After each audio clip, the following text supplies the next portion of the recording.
Call the meeting to order. This meeting is We're going to call the recorded. meeting to order at 7:01. And item B, disclosure of pecuniary interest. I don't think, does anybody want to declare anything based on the agenda we're having? Nope. Sounds good. Item C, delegations. We don't have any, wasn't notified of any. Item D, reports from officials for information. D1, Recreation and Culture Advisory Committee minutes, September 10th. Does anybody have any questions, or was there any corrections or clarifications needed? Okay, perfect. That's good. And we're going to move on to item D2, activity report from the Director of Recreation, Parks and Facilities, R24-016. So I'm going to pass that on to you, Craig. All right, thank you.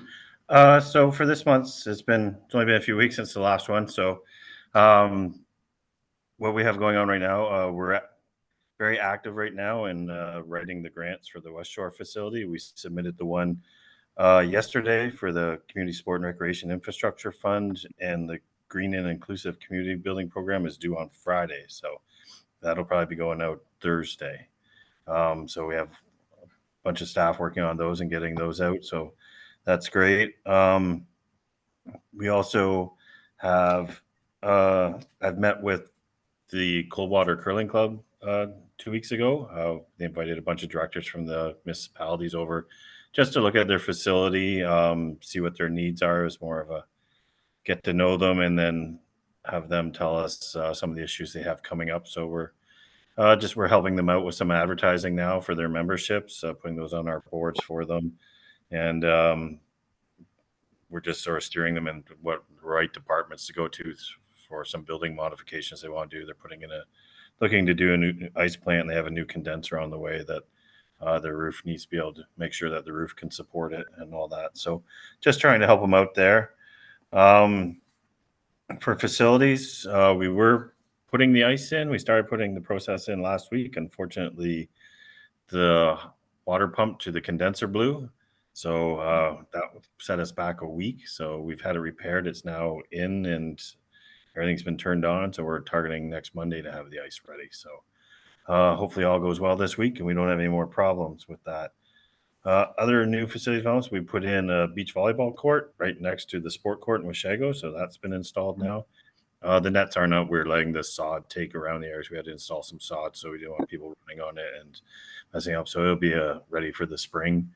And that parks are being shut down. The washrooms are being closed in Washego just for the winter season. The porta potties we picked up probably at the end of the month. Trails, we've gone through the process of approving all the trail permits for the snowmobile clubs for the upcoming season. So we've got all those in place now for everybody. And we're just dealing with maintenance on the trails. Again, another tree down today, so we had to call on that. So just dealing with that on the Utah Trail. And then we're working on signage with the contractor right now. It's a bit slower than we would like, but we want to make sure it gets right, and we have some good information up there for everybody. Programs, there's not a lot of difference. I can let Stephanie speak to that. Yeah, so that's a pretty quick report for this month, but if Stephanie wants to speak on the programs, if she can, if she's still there. Yeah, so like Craig mentioned, there's not much difference in terms of programming.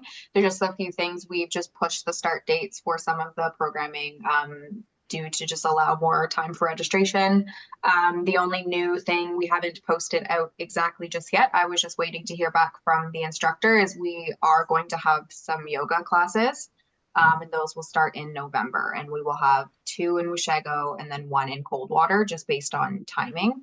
And then hopefully maybe in the future we can start bringing in a bit more, but we will have those going in the first week of November. Okay, great. Thank you. Does anybody have any questions for Cheryl and then Judith? Thank you. Through the chair to Craig. I'm just curious about the washroom facilities at Washego. Is it like a do you guys normally shut down the washing facilities there in the winter time? I'm just curious because I would think that maybe some people would use it for cross-country skiing or snowmobiling, or you can't keep them open because of the winter conditions. Yeah, through the chair. Yeah, the building's not winterized, so we couldn't Okay. keep it open. So it's a normal process to shut down. We have had conversations about just with warmer weather, extending it a bit. In the past, there's always a staffing component, getting ready for the arena, so not having staff around to monitor the building. So I would like to.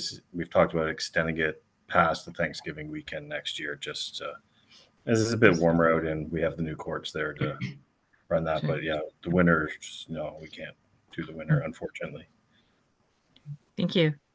Okay, thank you. Judith?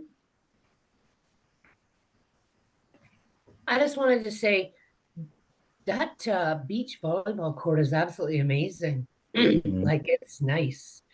They did a wonderful job. And I was asking Trevor about it, and he said the water, just the type of sand, it just so it doesn't get all muddy, it just goes right through and everything. Like, I think that I'm really impressed, and you can see it from the highway too, so it's kind of cool.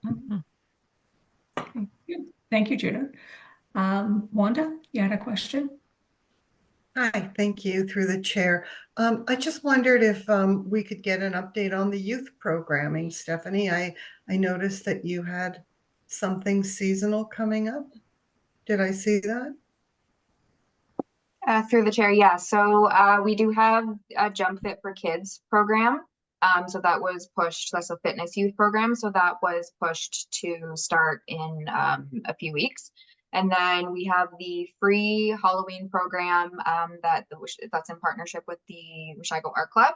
And then there's also the it's called Monster Manor Workshop. So it's basically like gingerbread houses, but they're chocolate, like graham cracker kind of things instead, and they're haunted houses. And that program is set to be October 27th for $10, and that's in Coldwater.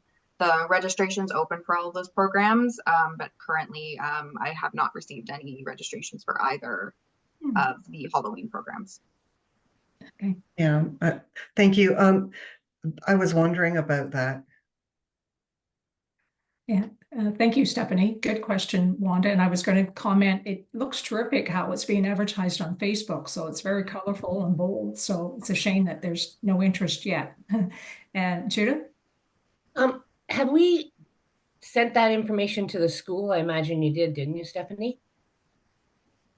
Through the chair, I have not actually. I can pass that you along should. to them. Yeah, Because there's a wonderful principal in Coldwater. I've actually been She's speaking with new them. and Actually, she's good. Good report so far. I mean, you could even probably send it up to Severn Shores. That's not that far to go to Washego. Mm-hmm. Yeah. And even Rama Central, even though it's not in our township, it's just around the corner. But the schools, you may hook up with some of those with that.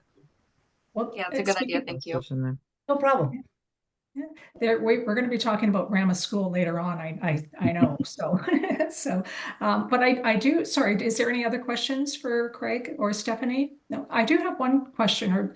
On your report last month, Craig, pertaining to docks, you had, and also on this one, this month, you have had some calls and concerns on the boat launches. Is that like people are complaining about something, obviously, or is it just information? It's just general inquiries. We do get some comments on, like, we get calls on what's available, is there a charge, is there parking? We did have a pickup truck off the one up in Port Severn this past week that was underwater for some reason that the OPP removed. Okay. So you can see the pictures online of it if you go search for it. So Okay. yeah, and so a lot of them around Severn Falls too, about overnight mooring or things like that. Right now there wasn't any. So we've just actually, in the last day, the electricals finally, they had some connection issues with the fuses, so that's all been rectified now. So now it's just finding a dock master. So okay. All right. Thank you. Sounds like some, unfortunately, routine calls and concerns. Yep. Okay. All right, thank you. All right, if there's no further questions, Stephanie, I'll ask you to read the motion to accept D1 and D2. You could go ahead, please. Through the chair, the motion reads that the following reports be received for information. D1, Recreation and Culture Advisory Committee minutes from September 10th, 2024. And D2, Recreation Report number R24-016, dated October 8th, 2024. Activity report from the Director of Recreation, Parks and Facilities be received as information. Okay, terrific. If I could have somebody be a mover, Wanda, and somebody to second. And Jason, thank you very much. And when all in favor? Or agree? Yeah, perfect. Thank you very much. Okay, we're going to move on to item E, reports from officials for direction. E1, Coldwater Minor Hockey Concession Booth Lease Agreement, R24-015. And Craig, I'll let you speak to this. It's pretty self-explanatory, but I'll let you speak to that. Thanks. It is. Through the chair, so I had a call from minor hockey. They've been struggling for the last few years with their concession stand, which is not uncommon across most arenas. And they've asked for a reduction and change in their lease. It was an annual lease. So in those conversations, staff have recommended the lease agreement that is attached to this report with a reduction. Previously, they had paid $3,000 from October 1st to March 31st, and then another $100 for the summer months. I agree with them that we want to try and help out minor hockey, and if they left the concession, it would be extremely difficult to find somebody else to do it, just from my experience. So I've recommended that within the lease we reduce, through conversations they wanted it reduced down to $400 a month for 6 months, and the elimination of the summer charge, which is a minor budget. It's $1,200 annually, is a minor change to the municipality's, the department's budget. So it's not really something I'm overly concerned about. And I think we need to support our largest user of the facility, and help them see if they can get that back up and going for them. So I've attached the lease and just put forward the recommendation that committee recommend to council the new lease. I've also changed the lease to a 3-year lease just to get us through the next couple of years, so we don't have to keep revisiting this with them. So good. Does anybody have any questions for Craig? Wanda? Thank you, through the chair, to Craig. I just have a quick question, and I may have missed it when I was reading through. Do they operate the concession stand at other times, like during public skating or curling events? Or do they, yes, I see you're shaking your head no. So then I'm wondering, is there somebody else who can use that stand to sell, I don't know, like in a skating rink, coffee, tea, chips, that kind of thing?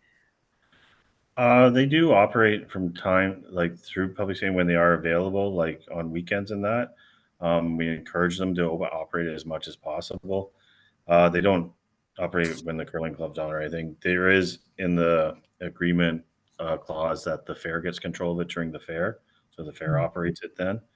But that's also in their off season, so they wouldn't be operating it at that time. So my advice to them is operate it as much as possible to try and get the revenue going. Like putting in another group in there would be hard with their equipment in there and running of the volunteers and that. And it would just be a mismatch. You really only want one operator in there. But if they are struggling, operating it as much as possible. I know minor hockey has increased their booking, so which is good, which will help them out.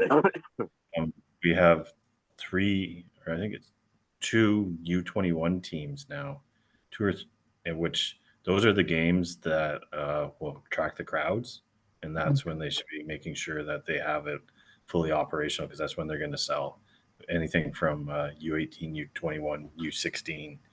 Those will get larger crowds. So, and it's a growing organization, so hopefully this will get them back on their feet. I think COVID, as anything, was a big hit. Supply lines are costing, and they're run by volunteers, so that's costing them a lot. So Thank you. And just a subsequent question, that's kind of where I'm going with this. If it's a 3-year lease, and if it's one organization that uses the concession stand, and there are other groups that would probably buy things from the concession stand if it was open. I think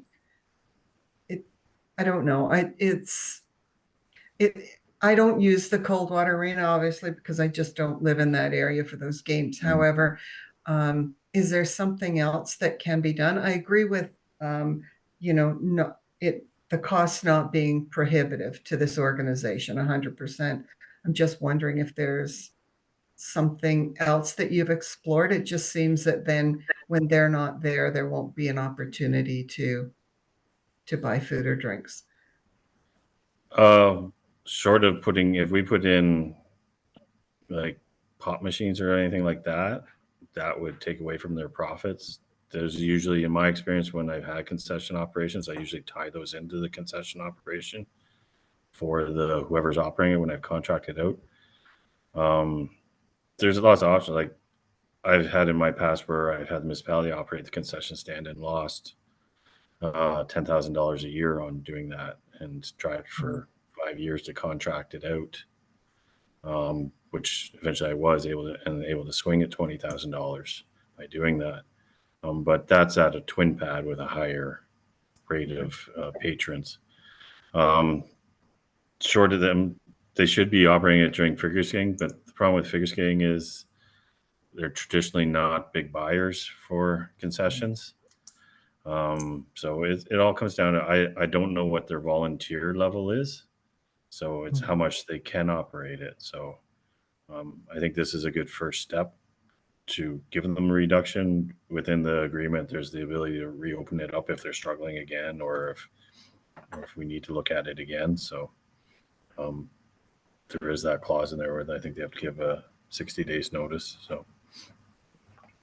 Okay. So it's a tough, like concessions are a tough go these days in facilities. So they're not generally money makers unless you're, especially in smaller facilities like that with just one ice pad, you just don't have the volume to create. It's more of a service, which that's why I think the reduction is good, because we're treating it like a service to the community for them. So it gives them people something while they're there. So plus there's not like fryers or anything like that in there, so they're not high volume like they have. There's only certain things they can make and sell. So Okay. All right. Thank you, Craig. Thank you, Wanda. And Judith, you had a question or comment? Yeah, I was just going to say that concession booth at one time was, but it's suffering because volunteers, I would say. That's a big one, trying to find people who will volunteer. And the other one is we never did. There was a time when minor hockey said they didn't want it, and figure skating said they wanted it, and somebody else wanted it. And it turned out to be a nightmare because, but bottom line was they didn't really want it, but they thought they could make money at it. And as you said, it didn't work. So I think it's good to get them started and let them see how well they can go. But the volunteer part is the hardest. Because it's usually parents, and then the parents are trying to be there with their kids. So it's tough. Unless they could find some students who are looking for some reliable students who are looking for some hours, but it's a tough push for those. Yeah, good point, Judith. I do have one question, Craig. Why is, maybe I'm not used to this type of contract, but why is it, why from April 1st to September 30th that it's a separate amount, which we're actually now charging zero, but could the contract not be, or does that just, is that legally it has to be 1 year contract, or could the contract just not be from October 1st to March 31st, or does that give minor hockey maybe the opportunity to have it in case they do some event, maybe for hockey tournaments, maybe, or? Well, they have it for the winter season, so it's been laid out. That's the way it was traditionally laid out. So I didn't change the way it was laid out. I just changed because it was laid out winter season, summer season, and the different rates. And then, so I just eliminated the summer season. So the contract will go. They do clear out things out of there too, like because the fair uses it, they have to have it empty at the end of the season. You can't leave things in there; it'll all rot and that kind of thing. So, yeah. Okay, all right, thank you. Any last questions? No. Yeah, I had a quick one. Sure. Sorry, I'm navigating this on my phone because I don't have my computer on. So, Okay. Yes, through the John. chair to Craig, Mhm. do you provide the Coldwater Minor Hockey Association with a list of the events and even the private rentals of that facility so that they may make the choice to be available for concessions? I recognize they still would have to navigate volunteers and all that sort of thing, but just even like that schedule of figure skating, the schedule of even private rentals. I know I'm planning on renting one, and the Coldwater Firefighter Association is doing so as well. And just those opportunity to be like, well, it's an opportunity to open the doors rather than show up and be surprised that it's closed and not know. It's just an opportunity. Through the chair, that's a good question. I would say we probably don't, except for figure skating. So, but that's something definitely we could do. But I would bet in the past that hasn't been done. So, but I will relay that to staff, and we can get that information over to them to help them out. Yeah, it might even be a neat perk to, if I'm renting it, you suggest disclose whether you're interested in having them open for X amount on attendance, and like if there were $100 from out of my pocket to go to our concessions to have it open for my family reunion skate, that's kind of a no-brainer for me personally, and then they can get that heads up. Yeah, for sure. We can let them know about that option. Good idea. Thank you. All right. And Stephanie, do you want to do this in two motions or sorry, separate motions, or we to go ahead and do the one for the capital plan at priorities? I can do them together. We're going to do them together. Okay. All right. Perfect. Thank you. So then we're going to move on to E2 2025 Recreation and Facilities Capital Plan Priorities R24-014.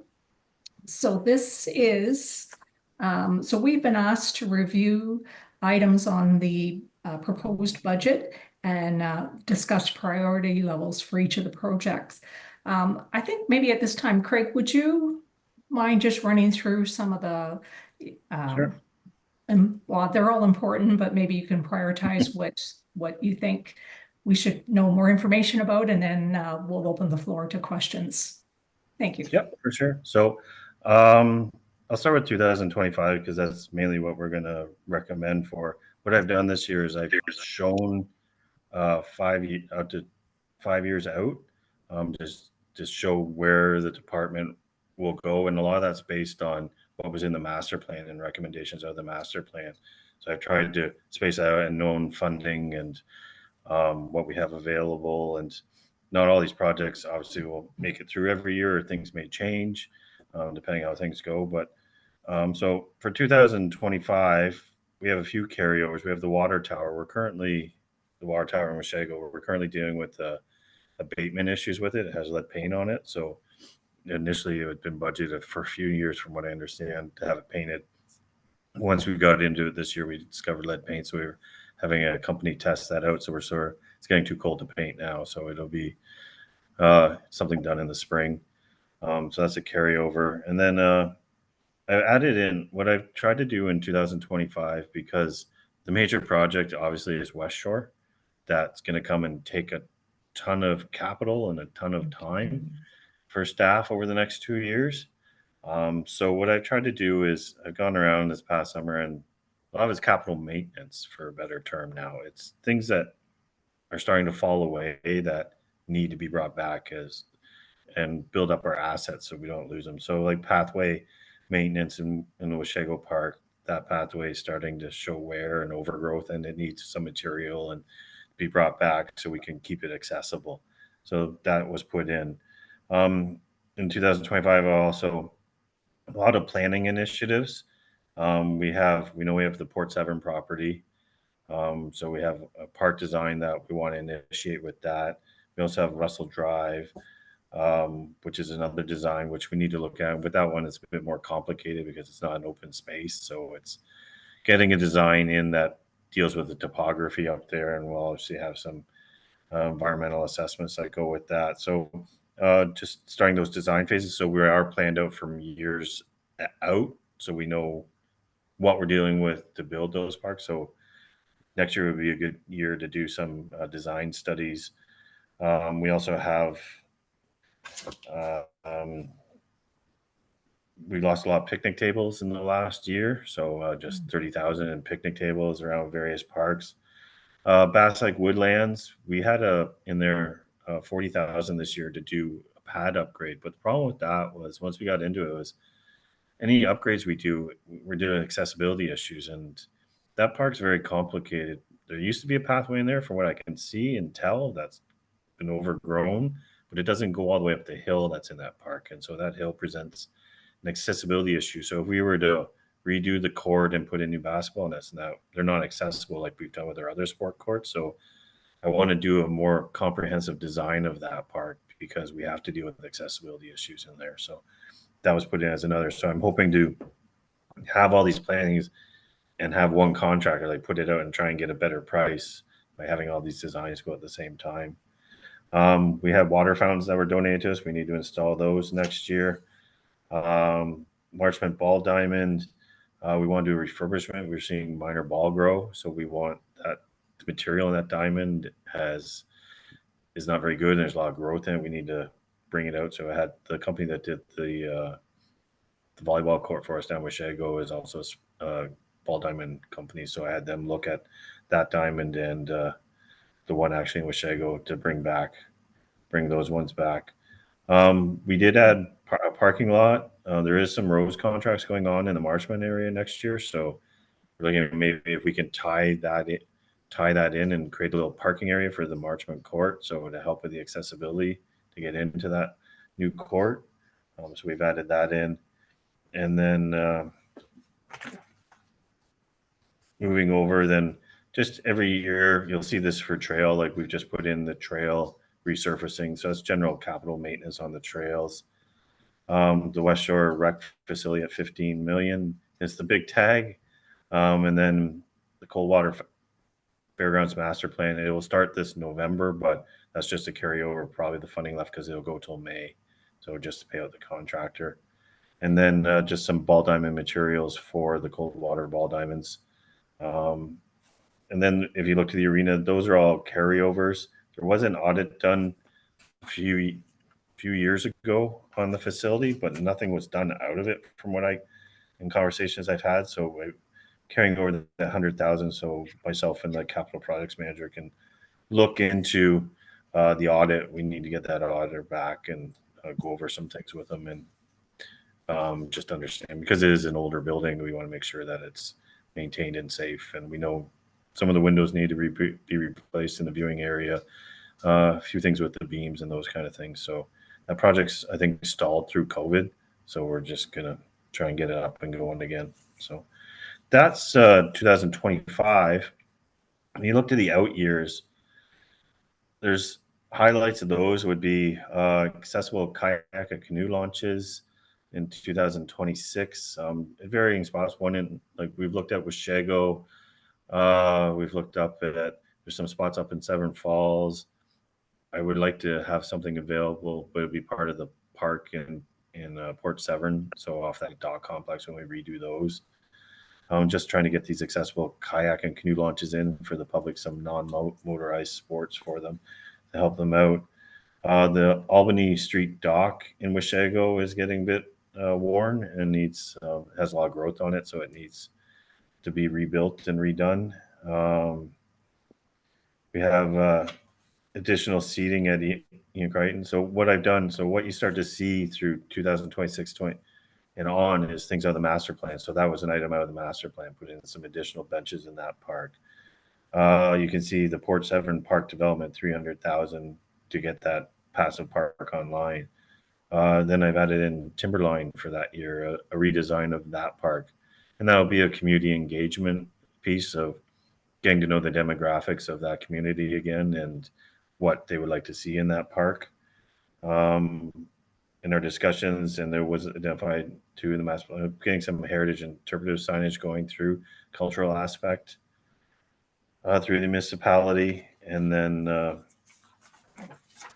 through just Washago. The siding's got some puck holes in it, and so we need to look at that and get that. Probably should be replaced. It's getting a bit worn. And then we had in the budget this year parks maintenance storage building in the Washego Park. I think we had 60,000 in there. But as we expand in our operations, we're looking at, do we need a different style of building? If potentially one day, if we do run more programs in there, of having like a program room, evacuation center, plus at the same time having half the building dedicated, divided off for operations and maintenance items that can be stored in there. So we've looked at moving the building and just rejigging that around so that price point's been put back up in, so we can get a good solid plan in place. Other out years, you just start to see in 2027, new garage, which would be on the fairgrounds. So these are things that start to fall out of what I anticipate out of the fairgrounds master study. We need a new storage building on there for our use. We see Bass Lake Woodland Park in there at 750,000 for the redevelopment of that.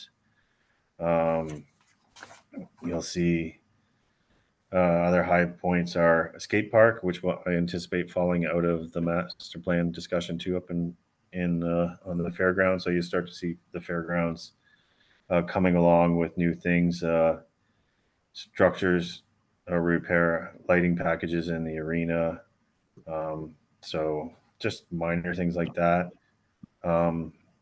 2019 or 28, sorry. I have in there a highlight would be at West Shore would be an outdoor rink and splash pad. So that's development charge funded. So those are things that are listed in our DC studies at 1.5 million. So that'd be a splash pad that goes in that converts to an outdoor ice pad in the winter. So using those technologies. Something similar to as part of the design, the smaller one we could look at for Bass Lake in the previous year too. You also see another splash pad, which would be at the Coldwater Fairgrounds. So putting one up there is something that's probably going to fall out of the design. Whether we go with that, like there's a lot of things I'm anticipating. That's why it's a 5-year plan that will come out just from commentary we've gotten. You have a new vehicle in 2028.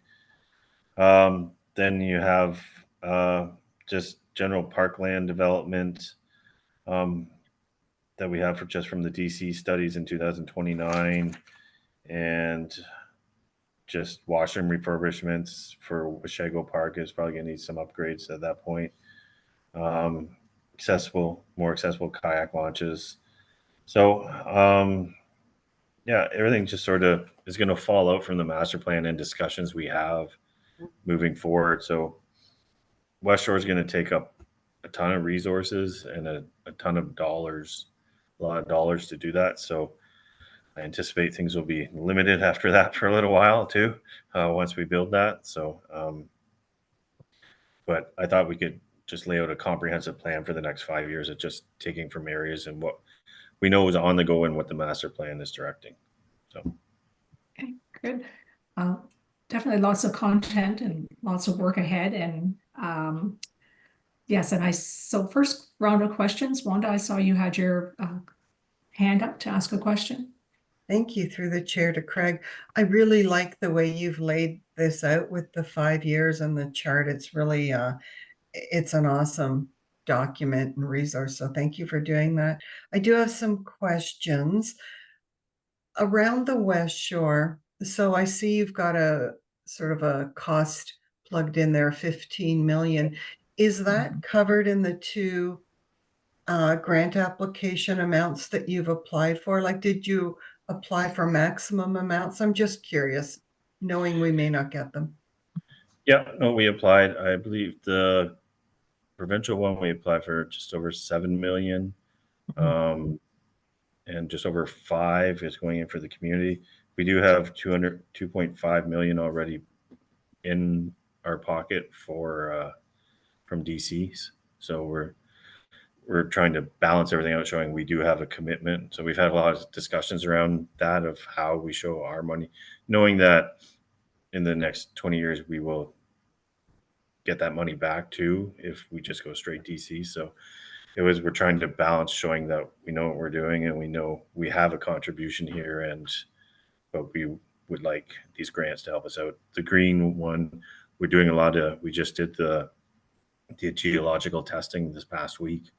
on the site. So, which everything looks good there. So we're hoping we get, like, we're showing that this is a unique building to the area. Like, not many buildings are doing this right now in Severn or in the surrounding area that are using geotechnical heating and everything. So it's yeah. So that 50 million. So yeah, when you see the budget here, I haven't earmarked all the sources of funding too, because that all will move around as the director of finance tells me what we have and what we don't have. So Okay. And then I have just another question. Without looking at the culture and recreation master plan, because I didn't look at that, although I meant to, sorry.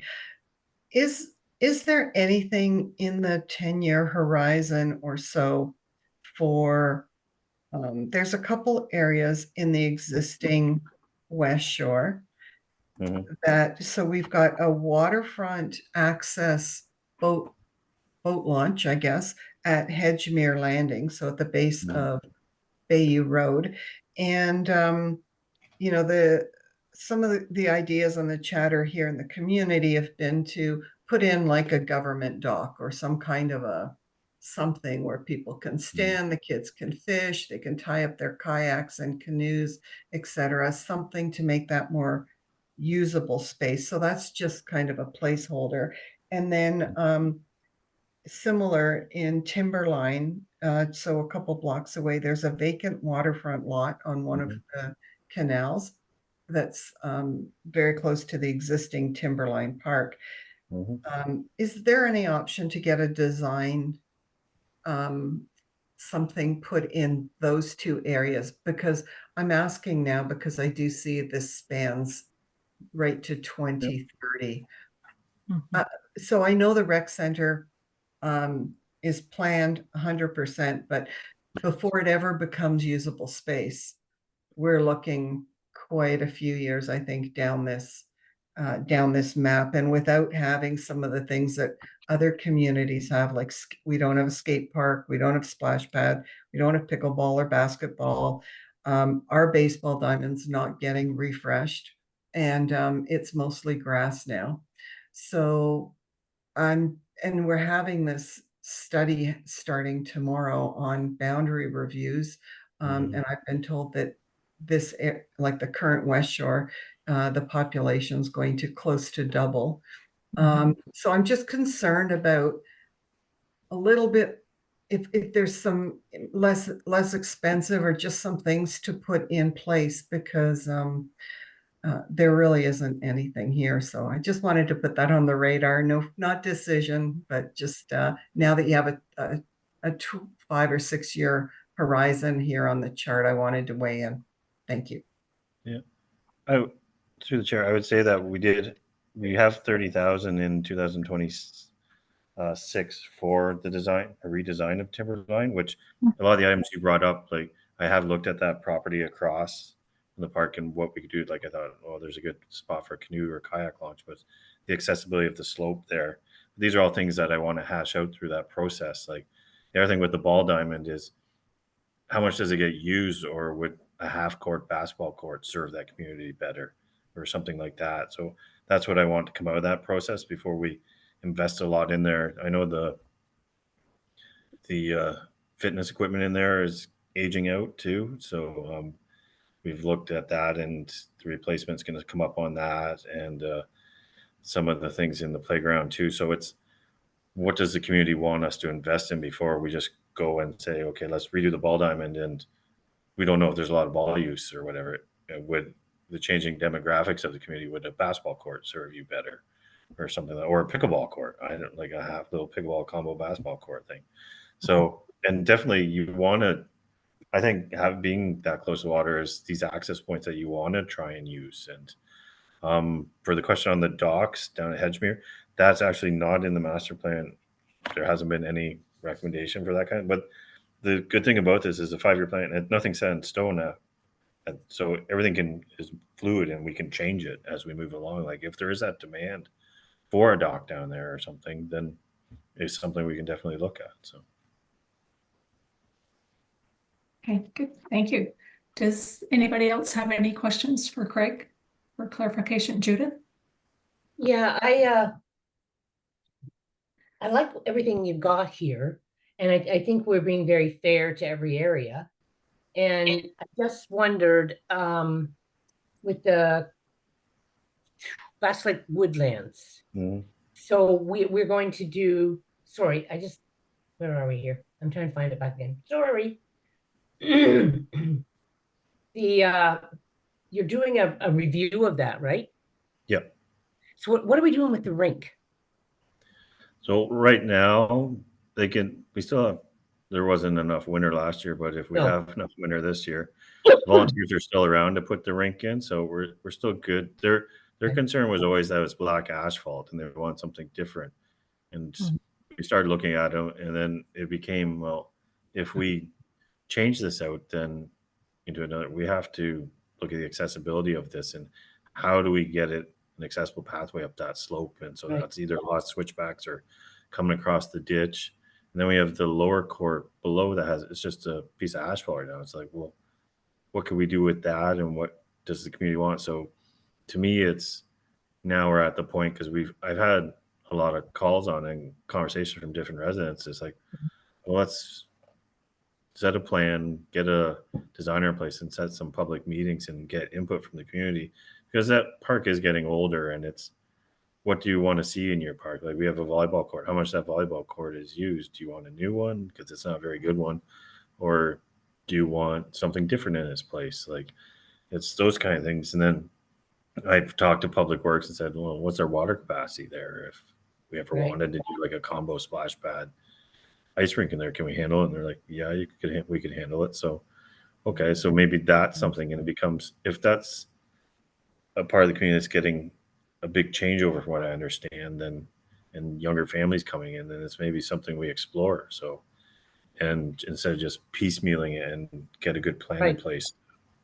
That So the other one, refurbish I think when you do these public meetings with the parks, maybe I'm way off balance here, but I think that I had some people in Bass Lake Woodlands, because they really don't have anything up there, Yeah. is we need to have a group or something, because I think that people need to start to help to fundraise or show interest. Oh, yeah. This is No, what I they agree. want. And I think Yep. it's in everyone. Like when we do our master plan thing in Coldwater, I think that should be raised. Like, you want all these things, then maybe you could say, maybe we should do a walkathon, or we should do something. Mhm. Because I feel that people take better ownership Mhm. when there's more involvement in it, and I think it's good for the kids. Like when I saw all those, and I'm just pushing at this, when I saw those letters from those children, it's all wonderful. I think it's great, but you know what? They have to understand that you just don't, it's not like saying, hey, Santa, I need this for Christmas.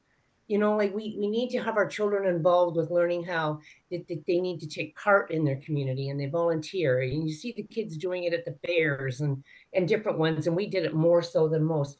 And I really believe too that if you go to apply for any grant funding, if you can say that your community has got a group together that's trying to fundraise, I believe that the government probably would look at that quite nicely and say, isn't that innovative that somebody's out there? Like, look at the skateboard park kids in Rulia. Mhm. They've been out fundraising. They had a golf tournament. They've done all kinds of things, and they've raised money, and they've gone for grants from the city, but they've shown that this is something they really want, and they're willing to help work with adults, because we're always hearing about kids. We need to listen to the kids. We need to listen to the teenagers, and we do, but they also need to help us by punching in and and saying these are good things. The only other one I have is we've got the Coldwater master plan, but then we have nothing more there. Is that not going to? We'll probably have to fill some of those in probably for the next 5 years, I would say. Yeah, like I've added in like a storage building from our standpoint on the fairgrounds and a splash Yeah. pad and things, but the ball diamonds I really didn't tackle too much because I want to see what comes out of Right. all of it. But Yeah. because it's And a that's a 5-year little- plan, so we can put in, and there, Yeah. like through that process, there's going to be some real discussions. Like to move those ball diamonds is at least half a know. million, maybe more. Yeah. To do those, And I think we haven't had a lot of complaints, so I'm kind of hoping maybe. yeah. So Anyway. and then we know the number one issue right now is parking, and that's all. Yes, And but- pathways, and that's all expensive too if we put that in. So that's not cheap Okay. fixes. No, none of Yeah. it's cheap. And I'm No. glad to see that we've got some DC stuff in there. But I think, you know, considering where we were 5 years ago, we're booming along in my mind, Yeah. and I'm really happy about this, that we're looking at things. But I really want more community support. I don't know how we're going to do it, but if there's something this committee could do, Yeah. I would be very game in trying to help. Thanks. Okay, good. Thank you, Judith. Anybody else have any questions or clarifications needed? I just have a couple. Brenda. Oh, sorry. Yeah, I just have a couple Hi, comments. sorry. Okay, go ahead. I'm getting some feedback. Sorry, Brenda has her hand up. That's what. Yeah. Okay, was sorry. saying, Grace. Okay. Brenda. Hi, yeah, go ahead. Can you hear me? No? Go ahead, Yep. Brenda. Can't see you, but we can hear you. Yeah. Oh, sorry. I don't have my hair is wonky since it grew back. Okay. So I was just wondering when Wanda was speaking about the 5-year plan and not having access at the boat launch there in West Shore, like for a dock or something like that. How do you get that feedback from the public on that? Because I know I've never received anything. Like, is it something that the residents are supposed to proactively look for, or how do you do that? I'm just curious because I don't know. Anyone? I would, Go ahead. yeah, I would just like, as part of the role of counselors, residents give feedback to the counselors on things they'd like to see, and council brings that to staff. I don't want to speak too much for council, but that's how a lot of that information gets brought to us on, and then we start to roll out. Staff will roll out from there on, based on that commentary. So I don't know if the councilors want to add anything to that. So Yeah, I think we get people talking about it, but I also think if you're involved with the school or you have friends and kids and people I always say, so you don't have to say it too many times because they like to give you their opinion on what we need, and they will, and that's okay. And you just sort of say in passing to a neighbor, is there anything, I'm on the rec committee, is there anything you thought of that you might like around here, or did you think of anything like that?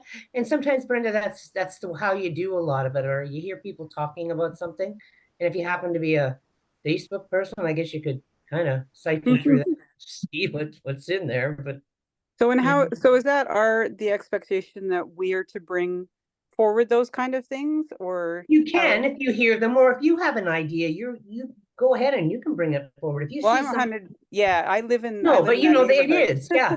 Yeah, No, and so but for me, yeah. like when Wanda said that, I'm like, yeah, a dock would be great. I never even thought of it because there isn't any access. Like when I take my kids out paddleboarding, we have to go out like 100 meters before they're up to their waist, right? And that's how far that dock would have to go out. You have to remember. Yeah, well, at the boat launch, it's deeper though, right? The boat launch is deeper. So they wouldn't have to at that spot, but I don't take my kids swimming there because that's a boat launch, right? Yeah, right. So Right. Yeah. So, and I'll just weigh in too, Brenda. So these conversations come up, people call me and email me and whatever all the time. So, but that's one area where I look at a lot because I'm involved in the 2 ratepayer groups that are in the neighborhood too, that are completely separate from township. And looking at Hedgemere Landing and that boat launch, it is quite a wide area. The boat launch takes up just a small part of it. And to do a dock that, no, it wouldn't go out 100 feet straight out. It would be parallel just along the side of it, but a nice wide dock, maybe 12 feet, where people can walk on it and put some benches out there. Kids can fish and kayak. I know through my neighbors and people who use the waterfronts, or who want to use the waterfronts rather, and they can't. So it's one of those areas. I know Craig and I chatted when he first came on board. There's quite a few little paths all the way along this kind of shore through Bayview Park and along Lakeside Drive all the way to Goldstein and beyond, where you can get to the water, but there's nothing at the water. And when I think about all the families who don't live on the waterfront, it's about how do we make those experiences and get them to the water in a way where, the ground's not washed away and there's actually a path and, it's planned. So, well, and that's where I was thinking, because I've got 2 kids, and we try to go down to the water, but the kids don't want to wade through the weeds, right? When we go, because we're part of Bayou Park, because I'm not on the water. So so I'm very familiar. I didn't realize it was a wider section though. I've only seen where the boats go in. I guess there's all the little trees and stuff in front of that, right? So it's not accessible right now. So what I'll do, I made a note just on that one thing to kind of close it off. Okay. I'll put something in writing to Craig, just from what I've heard and sort of a little bit of what we're hearing, and see how and if that can be brought forward through council, maybe for a staff report or something. So, yeah. Great. Okay. That's it for me. Thank you. Okay. Thank you, Brenda. Any other questions? No? I just had one comment. I took a look at last year's capital budget and then compared it for this year. So it was interesting. I'm glad to see that last year West Shore was actually was 10 million allotted for, and it's nice. Well, I'm not saying nice to see. I guess it's realistic to see that it's 15 million. And then the last comment, Judith had touched on this about the Coldwater Fairgrounds master plan. So is that 75,000? Is that to further complete the Coldwater Fairgrounds master plan, or or what is it? What's the purpose of that? What do we? To you, Chair. Yeah, so we had 100,000 in the budget this year. So I anticipate spending 25 of it by year end with the consultant, and the 75 will be spent by next May on the consultant if they're that high. Actually the bidding closes on Friday, so we'll see what kind of numbers we have from that. So but yeah, so that was just sort of like a carryover 3/4 of the project to be next year and quarter this year. So okay, all right, perfect. That's good. I don't have any further questions, but just before we make our motion, just on a side note, Stephanie, I'm wondering if maybe in our meeting next August, if you could, when you send out a reminder that, when our next meeting is, that maybe you could do a reminder that if there is any items for the consideration for the budget, it probably, we should be thinking about it all year, but that's probably an ideal time to jog our memories for that. So, okay, thank you. All right, so I think based on the conversation, I think we feel comfortable about being able to move this draft budget forward for consideration. So unless anybody has any questions, I'm going to ask Stephanie to read motions for us for E1 and E2. Through the chair, the motion reads that the following reports be received for information. E1 Recreation Report number R24-015 dated October 8, 2024, with respect to the lease agreement between the Township of Severn and Coldwater and District Minor for the rental of the concession booth, equipment storage, and office space be received as information. And further, that committee recommends that council support the amended lease agreement between the Township of Severn and Coldwater and District Minor for the rental of the concession booth, equipment, storage, and office space. And E2 Recreation Report R24-014 dated October 8, 2024, with respect to 2025 Recreation Parks and Facilities Capital Plan priorities be received. And further, that the 2025 Recreation Parks and Facilities Capital Plan in Appendix 1 as amended be forwarded to Corporate Services Committee for consideration during the 2025 capital budget deliberations. All right, great, thank you. And could I have somebody move those? Okay, Cheryl, and John, you'll second it. Thank you. We're missing Wanda. I don't know what happened. I don't see her, but all in favor? Okay. Great, thank you. Okay, all right. Moving on to item F, correspondence. We don't have anything for any, we don't have anything. Item G, correspondence for direction. We don't have any. Correspondence for direction. Yes, we do. For G1, we've received a letter from the Coldwater Shuffleboard club fundraising request. I just have a question. Does the Severn Township still offer on an annual basis, they can apply, we offer grants. So is this something that, have they missed out on it? Is this their first time applying for it? Stephanie, I don't know if you have any record of that. Yeah. Or Craig, sorry. So they have applied to our grant program for this year already. Okay. It looks like they split it into 2 requests, one to me and one to council. They've applied for $1,500 for their summer program, for supplies for their summer program at the arena. This letter came to me, so I brought forward supplies and flooring at the curling club. So something totally different. And it came in after the deadline, like it stated September 24th. So I got it after the deadline of September 30th for the grant program.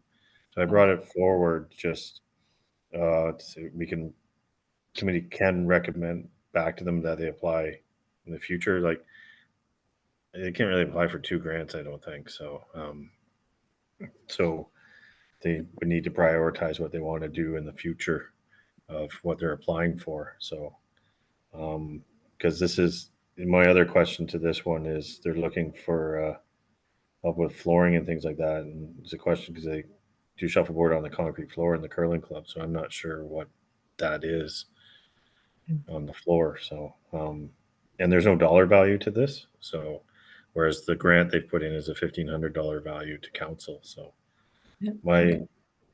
would just be recommend this for to the process in the future and have them apply through that. Okay. And Judith and then Cheryl. They have applied in the past, but we haven't heard them for a while. And I'm not sure about flooring, but I think Craig's got the right idea. I think we just need to tell them that the due date's gone and they need to look for next year, make sure they get it in by September 30th. Yeah. And sorry, when you do apply, you can be specific, exactly what you said. We're applying for this amount. For and this I think that they could be told, maybe Craig is if they're not sure what to do, they could contact Allison or you to find out if what they're going to apply for is even going to be something that we would consider. Because I do know that other groups in the past have applied for things and they just didn't fit. You know what I mean? So if they should ask for some help for next year, maybe. Yeah, they are aware because they have, like, Allison sent me their application, so I don't know why they split it off like this. So, yeah. Great, thank you. And Cheryl, you had a question? Yeah, through the chair to Craig. Since the second request that they're asking for is construction materials, could they not apply for a capital grant through the Trillium Foundation? oh yeah, they can definitely do that. I know that. Well, they operate out of the curling club, and I know the curling club is applying for Trillium grant. So I don't know why this hasn't gone that direction. To be honest with you, like you're looking for, as the curling club's trying to sell usage through the whole season. So why they haven't used this as a need for a grant or something, I don't know. But okay. I was a bit surprised I got because it came like I was out there while the shuffleboard club was on a day they were doing it, and then I got this like a week later, and I was like, okay, so I don't know. Right. So I think we're in agreement that Correspondence should go back to them and reiterate what the timelines are to apply. Okay. Yeah, I can do that. Yeah. Okay, great, thank you. And we're going to move on to G2, student letters to the mayor from Rama Public School. So this is interesting. So I guess my first question is, I presume that a teacher maybe compiled the letters, sent them to Mayor Burkett, then Mayor Burkett thought, because of the content of them, we'd like the Recreation Committee to take a look at it. Is that correct? Steph or Craig? Yeah. So yeah, they all came to Mayor Burkett. He came and brought them to me, and I reviewed them and thought this is something that the committee should see. I did reach out to the teacher. He's the librarian at the Romero Public School, and it was just because it's at that grade. It's a community services project. My wife's a teacher, and I'm like asked her about this Yeah, Great. they go out all the time. So he was happy to hear from me that we were actually reaching out to see what this was and talk to him. And I said we could send back the kids because we got it right at the end of the school year. So I was like, he's like, well, I can find the kids in the next year if you want to send back, and we could send back a letter saying thank you for your input or whatever, your suggestions, and we'll look at that. So I thought the committee should see these letters just to see what the youth in the community are looking for. Some of them have to do with what our parameters are, some don't. But it's always good to see that kind of community engagement. So Anybody, question, Judith and then Wanda? I think they're kind of cute. Sorry. If these children were all in the class last year and we want to, and Mike, the mayor will send something back to them, it might be kind of interesting to deliver them to them and speak to them about what we do. And the other one is maybe these could go up in a picture frame or on one of the walls when you come into the township building, so people could see them and see that the kids are, they're interested. Sure, they're kind of, yeah. And I don't know. I just think that's kind of nice because they're always, I know other municipalities have mayor for a day and all those different things for kids, but I kind of think it'd be fun to go into the classroom and explain to them.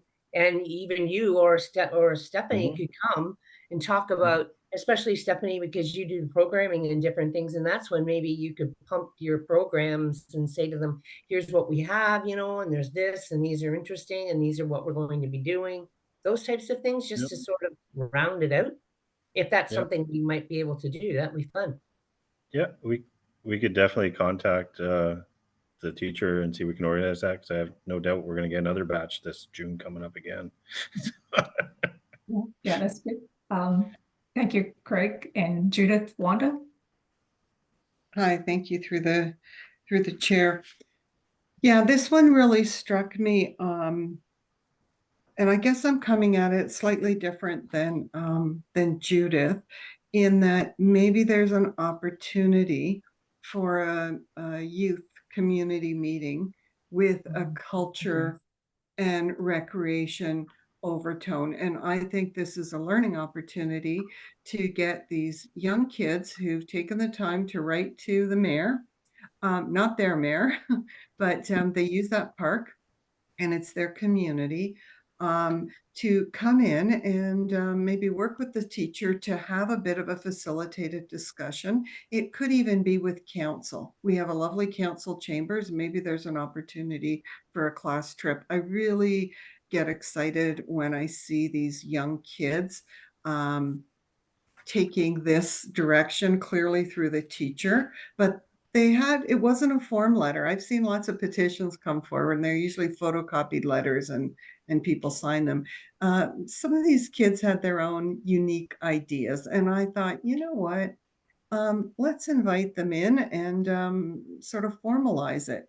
I know when I ran for council, I had a youth meeting because I wanted to hear what the youth were interested in. I don't have teenage kids or youth in my family, certainly not living here. And that's where I got a ton of ideas. So like Brenda, when you ask where you get ideas from, you have to invite people in. I'm big on community meetings, but invite them in, have a subject, and ask them to speak. I would love to see that. I don't know if that's a role for Craig and the rec committee, or if it's even for this committee. Anyway, I just would like to see us do something with this. Yeah, that's great. Thank you, Wanda. Cheryl. Through the chair, just to the committee. I'm a retired teacher, so I was really keen to see this happen and see the kids become engaged in politics. I know that in the grade 5 curriculum, they encourage kids, they learn all about government. And I agree with Wanda. I would like to see sort of a youth type of meeting happening. What are your concerns? But I'd also like to see the teacher take it a little step further. And a couple of the children mentioned that there were issues around the water. So it would be nice for them to know that, hey, when you come to council, it's good to do some research And so research, who does do the water testing? What type of seaweed is showing up? It would be nice for them to learn that, hey, you need to come also with some research to back up what you're saying, and to learn more about it. And since the environment is so huge, it'd be nice for them to start looking at, okay, what's going on with water testing? Again, you can tell my teacher part's coming through. So anyway, but I definitely agree. This is a definitely opportunity to get kids involved with the issues that are with issues of their community. Yeah, that's great. I agree with you. That's a good point, Cheryl. What I like about it is how they touched on, like I actually did a recap of all the highlights of some points from their letters, and they talked about the environment, accessibility, and then also age appropriate activities too. So they're actually touching on some things from our recreational master plan as well too. So I think that's great. Does anybody else have any comments? Because I think we definitely are going to make a recommendation back. Yeah, it's certainly it's an opportunity for, Severn Township representatives to be able to meet with, either go to the school or, have them come and have a meeting as well too. So certainly opportunities. I'm just not quite sure how we're going to word the motion back, but I think we're definitely open, right? Sorry, Judith. Maybe you could word it that either Stephanie or the recreation staff could contact the teacher at the school and discuss future endeavors with the township and the children. And then they can ask about the letters going up and those types of things. And maybe between the teacher and the staff, they could come up with a plan. Yeah. Okay, that's good. I also like how the one individual was actually promoting his dad's sign company too. Yeah, that was pretty good. I thought that was cute, actually. And what I can do for you. Nice big sign. Yeah, so that's good. He's thinking, yeah, you're right. All right, well, we'll give Stephanie a moment there to prepare the motion for that. Yeah, first of all, when I was opening them up, I thought, okay, well, 1, that's good. 2, oh my gosh, there's 9, 9 letters. So nice varied content as well too. So yeah, so that's the first ever, I think, for our committee to have one of those letters. So.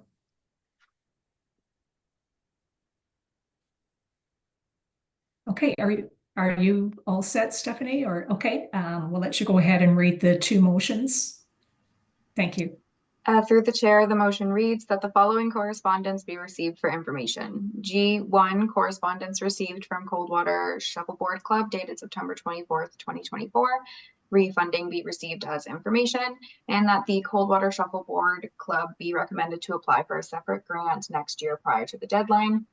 And G2, correspondence received from the students from Rama Public School, read concerns within Severn, be received as information, and that the Recreation Department explore the possibility of inviting youth to meet to bring forward concerns similar to those in the letters.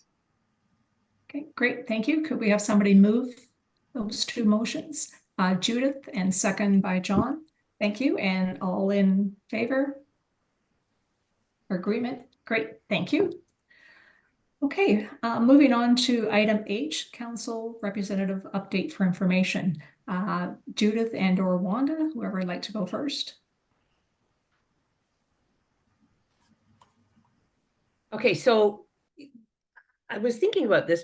Grace, we started this, right? Because you wanted to know what was going on with council and different things. So I'm going to bring forward the fact that at our last meeting, because I think I told you about the automated speed enforcement at the last meeting.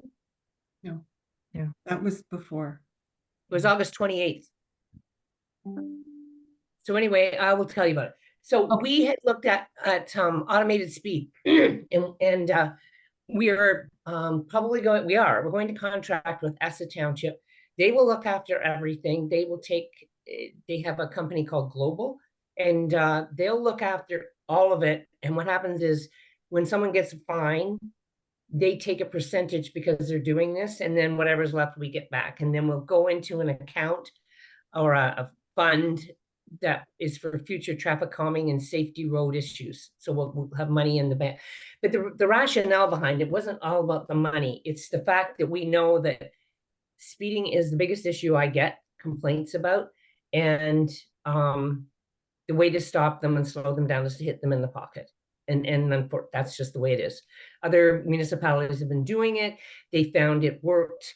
So what happens is we have to put up a sign 90 days before. And I think Derek's looking at Muskoka Street and Coldwater Road maybe as a pilot. There may be more, I don't know, but those were the two that came up at our public meetings we had.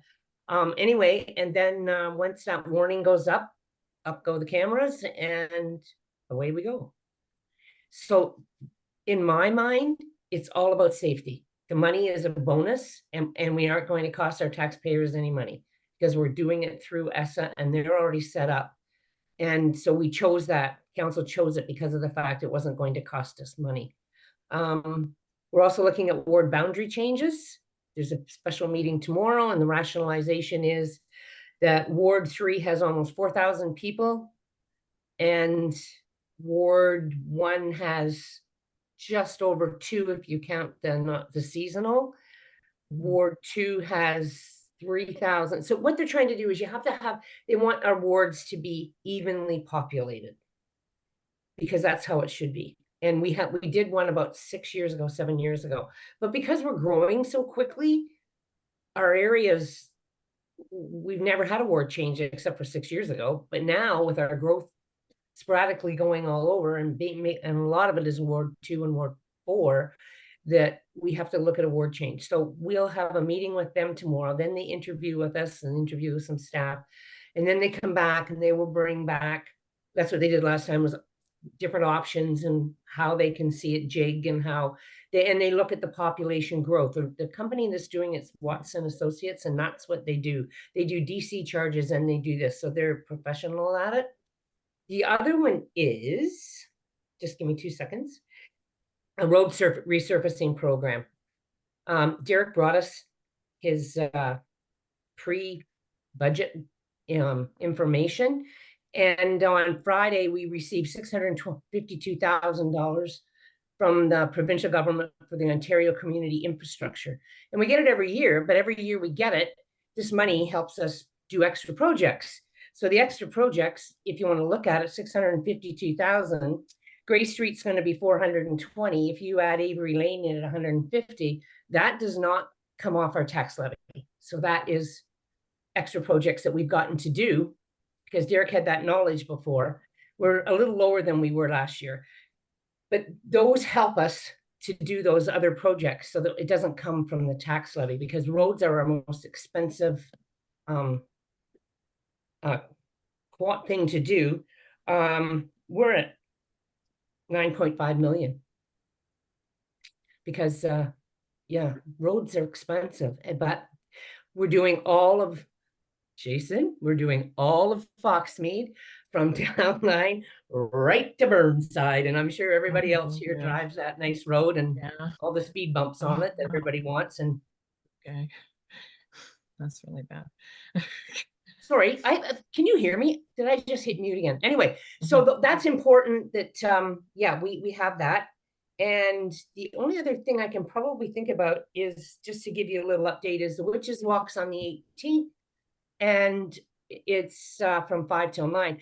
And the good one is that anybody who has kids, tiny or medium, trick or treat on Main Street is on the Saturday from 10 to 4. So dress up the kids, get them to come. There's a nice little walk. There's games for them, free hot dogs, juice boxes and water, and decorate a pumpkin.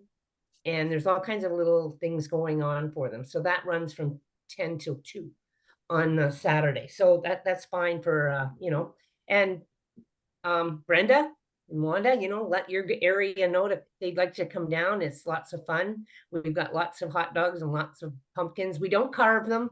They can, we don't paint either, and we don't do glue. We do things you can just push on and stick on things so that it's much easier. Yes, because we did paint and glue, and it's a disaster area because parents have to carry this wet thing around with them and they're not really happy, and the kids aren't happy. So anyway, those are basically the interesting things. We do have a physician recruitment program, and they've asked for more money because it's really hard to find physicians. So Brennan is on that committee. Lake Country is our big tourist advertiser. We have a new economic development officer. I think I told you her name is, oh, it just went out of my head. Come on there, Stephanie, help me out. Craig? Becky. Becky, Brenda. sorry, because you Becky. know what I'm trying to remember? I'm trying to remember Trish Flowers. She's our new customer care supervisor. And I was trying to remember her name too. Anyway, yeah, so there's lots of exciting things going on. We're growing fast. Our office is filling up and it's good things. Thank you. Good. Thank you, Judith. Wanda, do you have anything to bring us up Yes. to? Okay, Yeah, I thank you. do. Just a small addition to the red light cameras that are going up across Severn. They're targeted in school zones and community safety zones. Those are the two designated areas. So there are more of those across the township. So we're really excited about safety, as Judith said. I'm going to start with one question. This is our 5th meeting, I think, this year. Is there going to be a 6th one? I don't see it on the calendar. There will be one in December. Yep. Okay, that's all I wanted to. Thanks.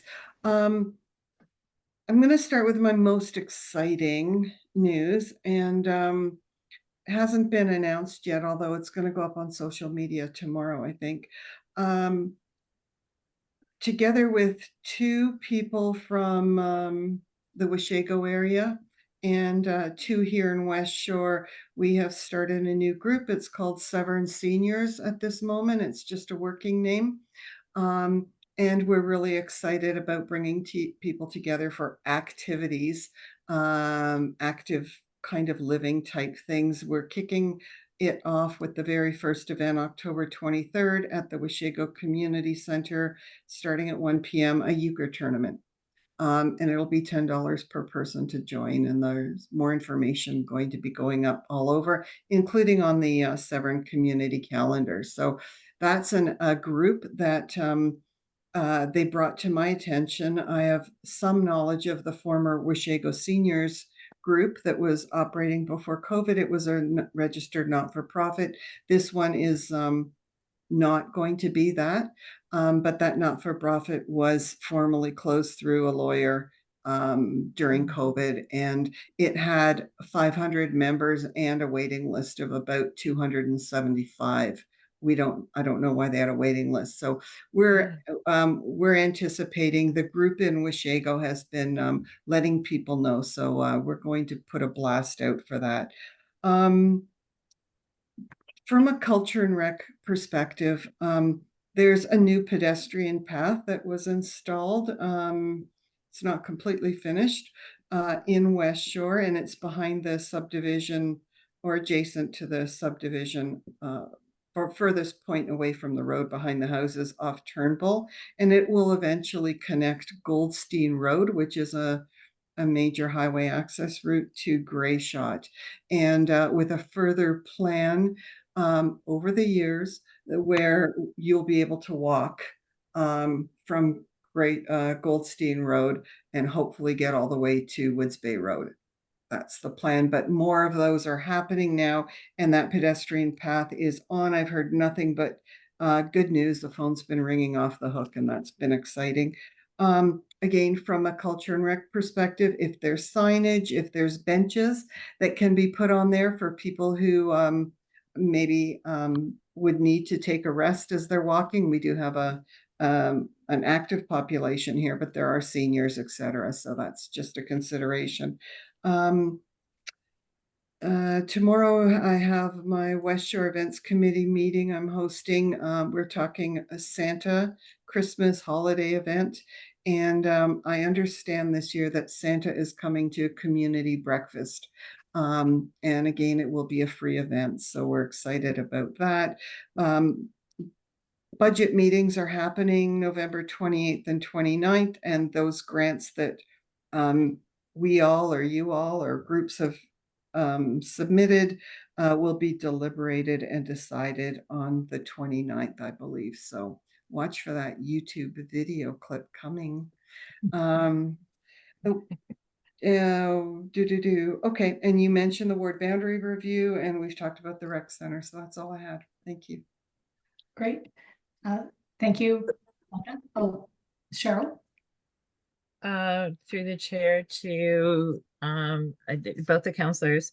I'm just wondering, is the township going to be releasing an economic development plan now that they have an economic development officer? So I'll start it off and then Judith may have more Okay. information.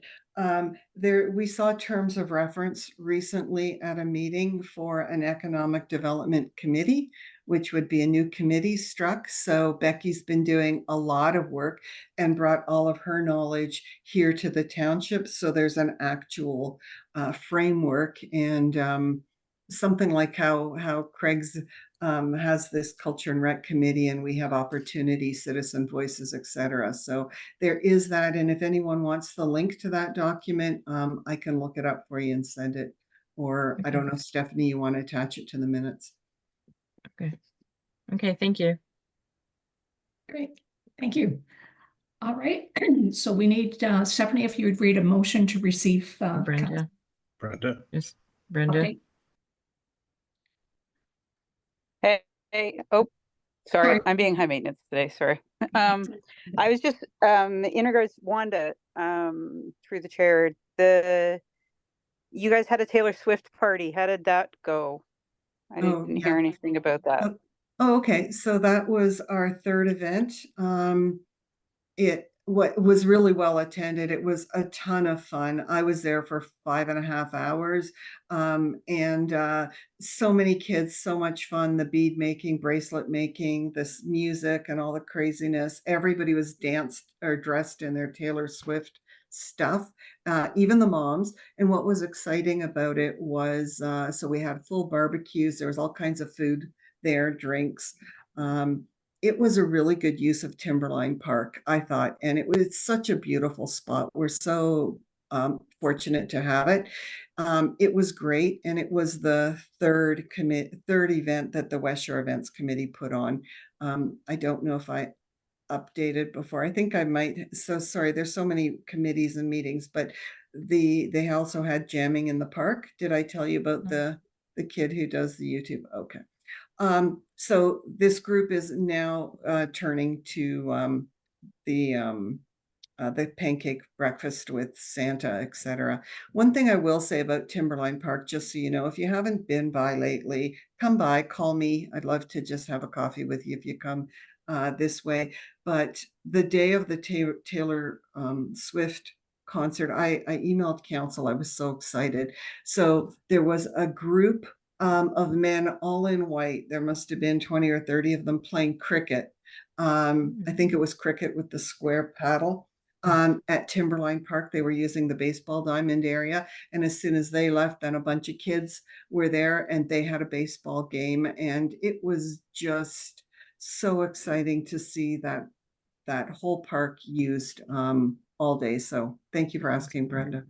Oh, that's great. Thanks for the update. Great, thank you. Any other questions or comments? No? Okay, all right, Stephanie. Thank you. If you could read the motion. Through the chair, the motion reads that the council representative update be received for information. Great, and we need somebody to move. Brenda, and somebody to second. Jason, thank you. And all in favor? Great, thank you. And before we have a motion for adjournment, first of all, I want to say thank you, Cheryl, for emailing that little information about Coldwater. Thank you very much. That was great. It's nice to get on the map again or in the public eye again. So thank you for that. So I'm going to adjourn the meeting at 8:24, and I just need a motion to do that. Stephanie?